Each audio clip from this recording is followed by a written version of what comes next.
തിരുവനന്തപുരം പേരൂർക്കടയിൽ വായ്പ ലഭിക്കാത്തതിനെ തുടർന്ന് വ്യാപാരി ആത്മഹത്യ ചെയ്ത സംഭവത്തിൽ വിശദമായ അന്വേഷണത്തിനൊരുങ്ങുകയാണ് പോലീസ്. ആത്മഹത്യ ചെയ്ത മനുവിന്റെ സാമ്പത്തിക ഇടപാടുകൾ പരിശോധിക്കും. ഇന്നലെയാണ് പേരൂർക്കടയിലെ യൂക്കോ ബാങ്കിന് മുൻവശത്ത് മനുവിനെ ആത്മഹത്യ ചെയ്ത നിലയിൽ കണ്ടെത്തിയത്. പ്രശാന്ത് ശങ്കരമംഗലത്ത് ചേരുന്നുണ്ട്. പ്രശാന്ത്, ഈ വായ്പ ലഭിക്കാത്തതിന്റെ പേരിൽ ഒരാൾ ആത്മഹത്യ ചെയ്യുന്നു എന്ന് പറയുമ്പോൾ അതിൽ എന്തൊക്കെയോ ദുരൂഹതകൾ ഉണ്ടെന്ന കാര്യത്തിൽ സംശയമില്ല. പോലീസ് ഏത് രീതിയിലുള്ള അന്വേഷണത്തിനാണ് ഒരുങ്ങുന്നത്?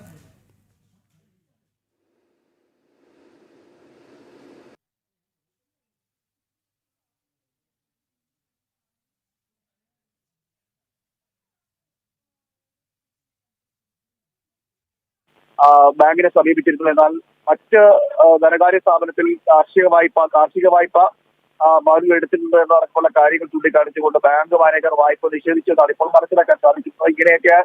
ഇതിന്റെയൊക്കെ പശ്ചാത്തലത്തിലാണ് മനു പിന്നീട് ആത്മഹത്യ ചെയ്തത് എന്നാണ് നിലവിൽ പ്രാഥമികമായിട്ടുള്ള വിവരം. എന്തായാലും ഇതിന്റെ അടിസ്ഥാനത്തിലാണ് പോലീസ് ഒരു സമഗ്ര അന്വേഷണത്തിൽ തയ്യാറെടുക്കുന്നത്. മനുവിന്റെ സാമ്പത്തിക ഇടപാടുകളടക്കം പരിശോധിക്കുന്നുണ്ട്. അതോടൊപ്പം തന്നെ യൂക്കോ ബാങ്കുമായി നടത്തിയ രേഖകൾ, മറ്റ് ഇടപാടുകൾ, ഇതുമായി ബന്ധപ്പെട്ട് ബാങ്ക് ഇടപാടുകളുമായി ബന്ധപ്പെട്ടൊക്കെ പരിശോധിക്കാൻ ഇപ്പോൾ പോലീസ് നീക്കം നടത്തിക്കൊണ്ടിരിക്കുകയാണ്. അതിലൂടെ ഈ നീക്കത്തിലൂടെ വേണം കൃത്യമായി മരണകാരണം എന്താണെന്ന് കണ്ടെത്താൻ പോലീസ് ശ്രമിക്കുന്നത്. നേരത്തെ കുടുംബവും ആരോപിക്കുന്നത് ഇത് തന്നെയാണ്. ഇത്തരത്തിൽ വായ്പ എടുക്കുന്നതുമായി ബന്ധപ്പെട്ട് നിരവധി തവണ ബാങ്കുമായി ശ്രമിച്ചിരുന്നു.